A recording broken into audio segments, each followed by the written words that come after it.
Boom, boom, boom, boom. Bang, bang, bang, bang. This is Empire. And this is history. Spoiler review, baby. Spoiler review. You know, it's hot out here for people. I'm going to keep singing that song until this damn series is over. Empire, tonight's episode, like I said, spoiler review. I'm assuming you saw the episode. But a little recap, basically. We see Terrence Howard and Melissa Tomei. They're getting into business with this other guy, I believe for streaming. I think that's what I was getting off of. It was for basically the streaming business and stuff. They end up making the deal, but it feels like this is definitely setting up for a future with these two. These two relationship is definitely. I don't know. We know Melissa Tomei is gay and she likes women and stuff, but it seems like she likes Terrence Howard. But it always seems like she's trying to play Terrence Howard. So we'll see in the future events on that. So while that was Terrence Howard, really what was going on with him, and then of course he was having a lot of flashbacks in these episodes because Kelly Rowland's a crazy bitch. She's crazy. She's crazy.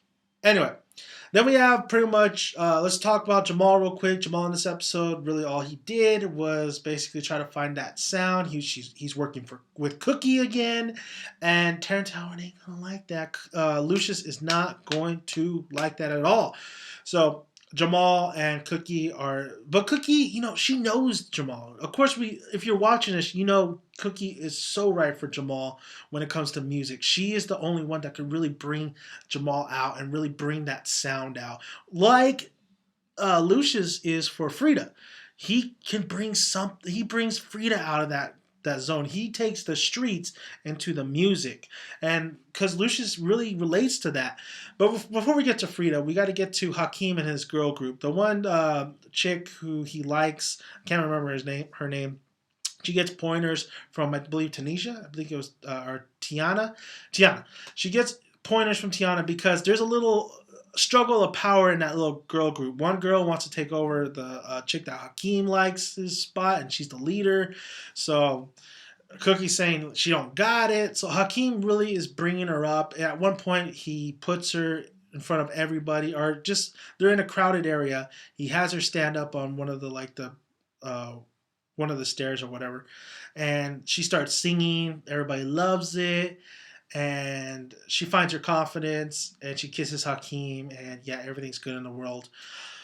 So that's Hakeem's dealing with the girl group. The girl group, really, they had a kind of catchy little song. It wasn't too bad. The music was actually not pretty good. I think the boom boom bang bang got better. It definitely got better once Terrence Howard found that something. Before I get there, so we're on to Andre. So Lucius wants Andre to go, and I forgot what it was. It was like something where something to do with like plants or whatever. He was basically trying to get Andre to go back to his old ways, like sleeping with I believe the mayor's assistant or whatever.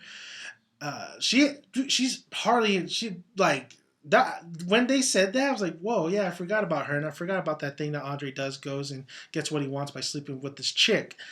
But he doesn't do that. He finds another way by blackmailing her. So that's Andre's little story. And he's still with God. But are they kind of like, is that guy kind of deceiving him? Like, he's told him that there's other ways to do this without sleeping with her. So I don't know what's the deal with Andre. If they're kind of, if if the showrunners are really showing a man with redemption, and especially that guy that he consults with, or that guy who he consults with is really kind of using Andre. It feels like he's kind of using Andre, but we'll see as the series progresses. And of course, I think Andre's wife is not pregnant. I don't think she's pregnant, right? That's how I get the feeling of it. Portia funny. That's all I'm gonna say. Portia funny. She's like my boss a pimp, because we see Cookie still sleeping with that one amigo who basically is the one that kidnapped Hakeem, his crew and everything, and then he's trying to get something set up like in Rockefeller Park. So he's trying to get Cookie and Hakeem to make a deal with the thugs who kidnapped him. So that whole thing. But I think really in the heart of it, and what's gonna springboard this series even further, because I think tonight's episode was fine. It was good. The music was good. It was another good episode, but not another super solid episode, because it felt like we're definitely getting set up for things to come. I said it. I wanted it. And this brings everything together, makes it super interesting, more makes you want to tune in. And that's going to be in the future Hakeem versus Frida, because Frida, she's laying down the track, boom boom boom boom, bang bang bang bang. And after Terrence Howard, Lucius has his little freak out and remembers his mom about to, I think she committed suicide. I think that whole flashback scene basically was, she was going to commit suicide. He goes back to the studio, gets Frida in the studio, says, I know what this is missing. So he gets the empty revolver that I guess his mom used to kill herself, and really uses the sound effect, which I absolutely love that part. When him and Frida do that session, uses the sound effects on the revolver. I thought that was the best part of the episode. That was great. The odd moment in this episode, though, was when Melissa Tomei was talking to somebody on the phone. Lucius grabs the phone and says, hey, you hurt her, you hurt me. We're partners, son.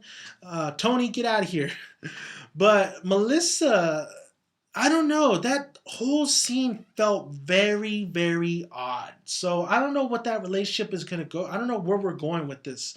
We'll see in the future. And then, of course, we'll see Lucius get pissed with Cookie and Jamal helping each other. And then Jamal has that big little concert forgot what's his name. He's supposed to be a big time kind of producer or whatever. He's been in the game for a while because my grandma even recognized him.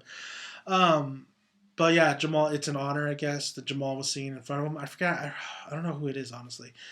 So that's basically about it in this episode. I felt like it definitely was a good episode, but it wasn't a solid episode. It really is bringing together things to come. And we saw that preview. Hakeem versus Frida. That's what I want. If Hakeem wants to be one of the best MCs, he has to learn how to go against a lyricist. And Frida is a lyricist. I believe Frida is awesome. But I'm a little kind of nervous because I don't want this character Frida to just disappear. I really think she has potential, just like how Lucius Caesar have potential to really go somewhere. So maybe there's going to be a constant battle between Frida and Hakeem, but I love these two going head to head with each other. That's what hip hop is all about. It's about, of course, the music. It's about life struggles. It's about the money. It's about the women. It's about the lifestyle. But not only that, you have to be able to have some teeth and go against people. And it's about the beefs. It's about the disses. If somebody's dissing you and somebody's has a beef with you, you got to come back. That's just how the game works. It doesn't have to be deadly. It doesn't have to be no Tupac and Biggie, and it almost escalated with, of course, Ja Rule and 50, Jay and Nas. But Jay and Nas is a big example because those two are like legends in the game, and those two were going at it. But nothing, fatal happened. It was just trading shots and whose album sales was better. With Biggie and Pac, I don't want to necessarily say that beef really was the demise of those two, but it might have a little something to do with the East versus West and how the media played into it.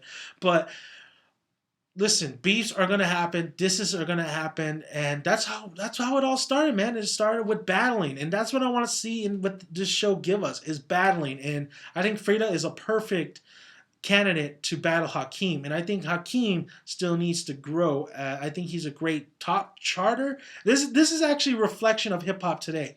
Hakeem is the Drake, the Lil Wayne, even I don't want to say necessarily, maybe a little, about those guys. Those guys, the Big Sean, mostly Big Sean and Tyga. He's the Big Sean and Tyga.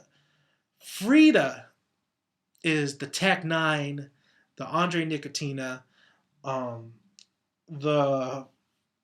She's a little harder. She's a little bit more gangsta. I don't want to go Tupac. I don't want to say Tupac, but I guess she has like that. They're going for that kind of Tupac mentality where she's from the gutter and she's still that she still feels like she's still here, but she has that. She has that raw, sound. The KRS-One, more of the KRS-One than anything. So. Thank you guys for listening. If you haven't already, please subscribe. Would really appreciate it. Like the video if you like it. And boom, boom, boom, bang. Bang, bang, bang. Comment below. Comment below. Thank you, thank you, thank you. That was Empire. Drip, drop. Okay, I'm done. Bye.